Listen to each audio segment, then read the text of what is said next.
juiciest HOA drama that'll have you shaking your head and hitting that subscribe button. If you love stories of petty tyrants getting their comeuppance, you're in for a treat today. Picture this: a self-sufficient rancher, a power-hungry HOA president named Karen, and a sheriff's truck towed for no good reason. Oh, and spoiler alert, it does not end well for Karen. So grab your popcorn, smash that like button, and let's get into it. Make sure you stick around to the end to hear how this Karen's empire crumbles in the most satisfying way possible. Comment below, have you ever dealt with an HOA nightmare? Let's hear it. Folks, let me set the scene.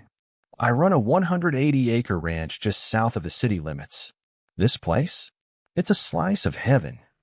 Rolling hills that can make a postcard photographer cry. Soil so fertile, I swear I could grow gold bars if I tried, and a view that screams freedom. I've got longhorn cattle so fat they'd make your uncle's Thanksgiving belly look modest, 24 Andalusian horses that prance like they're auditioning for a Hollywood blockbuster, and a barn that's worth more than the HOA president's McMansion.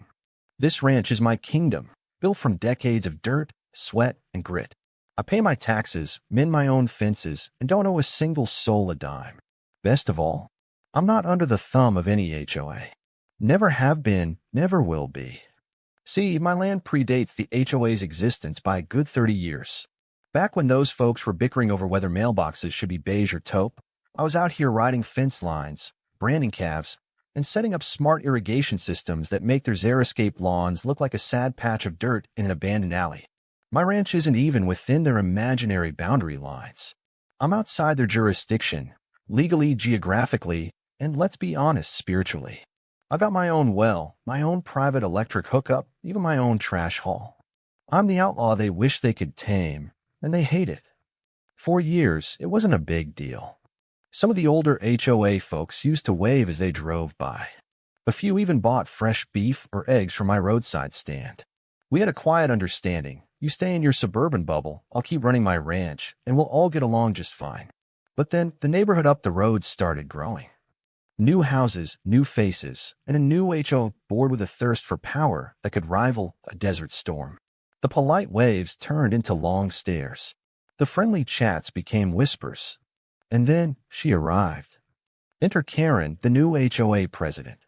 Blonde bob cut sharper than a butcher's knife, yoga pants so tight they could double as a tourniquet, and a voice that could strip paint off a barn wall. The first time she showed up, she didn't bother with pleasantries. No, hi, I'm your new neighbor. No nice ranch. Just parked her shiny Escalade halfway across my gravel driveway, strutted out like she was auditioning for a reality TV show, and started waving that clipboard like it was a royal scepter. Karen, smirking, condescending. Hello, I'm the new HOA president, and I'm here to drop off your past due balance. Past due balance? I thought she'd taken a wrong turn. I leaned on my fence, arms crossed, and gave her my best. You've got to be kidding me stare. Lady, I think you've got the wrong ranch. Karen, squinting, sniffing the air. This is 4327 Lariat Ridge, correct? Unauthorized livestock. My cattle have been grazing these fields since her HOA was just a twinkle in some developer's eye. I told her slow and clear, Karen, I'm not in your HOA. Never have been. Your boundary stops 2 miles before my land begins. Karen, oh honey, that's an old map. The HOA recently voted to expand. We now include all properties along Lariat Ridge. I couldn't help it, I laughed. A deep, slow chuckle that echoed across my fields. Karen, I said, your HOA can vote to annex Mars for all I care. My land's not up for grabs. You've got no jurisdiction here. Her smile dropped faster than a Wi-Fi signal in a thunderstorm. She stomped off, muttering about compliance procedures, and I tipped my hat. I thought that was the end of it. Oh, how wrong I was. The next morning, I woke to what my ranch hands hollering like a coyote had stolen his breakfast. I bolted outside, thinking a calf had busted through a fence. But no, Karen had escalated. My mailbox was wrapped in fluorescent orange stickers, screaming violation in bold letters. My trucks? Plastered with red notices that read, Final warning, power cut scheduled. Pay your dues or face legal consequences. Even my dog's kennel had a sticker slapped on it. I tore one off and squinted at it. It had a fake seal that said, Lariat Ridge HOA Enforcement Department. Looked official if you didn't know better, and I knew better. This wasn't just annoying. This was personal. Karen wanted a war, and she just fired the first shot. My ranch hands stood around, waiting for orders like we were in a Western standoff. I handed them box cutters. Strip every last sticker, I said. Don't leave a single one. By sundown, we peeled her nonsense off everything. Power poles, fences, even the chicken coop. Yeah, she taped one to a feeder inside the coop. The nerve of this woman. But Karen wasn't done. The next day, bigger stickers. Laminated signs stapled to my back fence that read, "Non-compliant property. Notice of pending utility termination." I caught her hired goon mid-stable. Poor kid nearly tripped over his own boots trying to explain. She said she had legal rights, he stammered. I let him go with a warning, but Karen, she just crossed into criminal territory. I called my lawyer that afternoon. You've got grounds for a harassment suit, he said. Multiple, in fact. If she tries to cut your utilities, that's attempted sabotage. Document everything. So I did. Snapped photos, saved security footage, dated every sign, and kept those stickers in a shoebox labeled Karen's Crimes. But then she pushed it too far. One morning, I got a call from Sheriff Daniels, a good friend who'd stopped by to check on a calf we'd reported stolen. His truck, a marked sheriff's vehicle, was parked just off the road near my gate. I told him to park there. It was my land, my rules. But while we were out checking the herd, Karen struck. She called a tow company, claiming the sheriff's truck was illegally parked on HOA property. The tow guy, not knowing any better, hooked up the sheriff's truck and hauled it away. Sheriff Daniels was livid. She towed my sheriff's truck, he growled. I could see the steam coming out of his ears. I handed him a coffee and said, "Welcome to my war with Karen."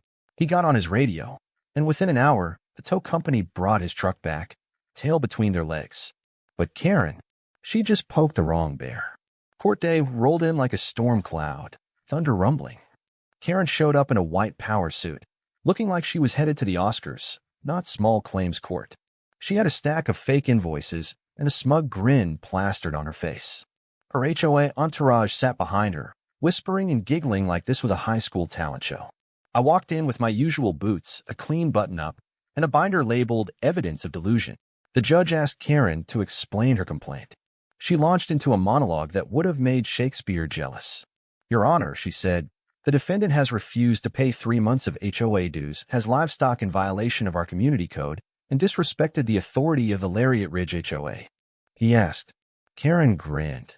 "Yes, we voted to expand our boundary lines to include his land." The judge leaned forward. "Did the county approve this expansion?" Karen blinked. "Excuse me?" The judge repeated slower. "Did the county approve the expansion?"